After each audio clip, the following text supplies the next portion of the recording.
పొద్దున మరి అక్కడ ఉంటానా అక్కడ తాడికట్టు గట్టి ఉంటుందా ఆ గట్టి ముందు కోటు కట్టుకుంటే ఇలా కదా వచ్చేయండి నేను అక్కడ ఉంటాను ఒకవేళ ఎంత కాకపోతే బాగా పోతుందా గిన్నెలు మళ్ళీ వచ్చినట్టు తెస్తాను బోల్ గిన్నెలు వీళ్ళకి వండిస్తాను చిన్నాను ఇప్పుడు ఫోన్ అదే మంచిదే అదే ఉన్నాయి కదా వీళ్ళందరికీ కూడా ఎక్కువ కోసం వండిస్తాను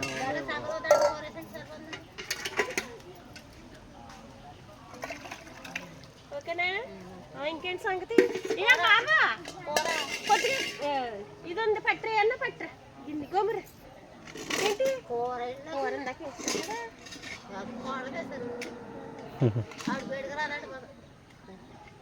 సరే పట్టుకోతారా ఇంకెవరు లేరు మరి అట్టుకెళ్ళి పండి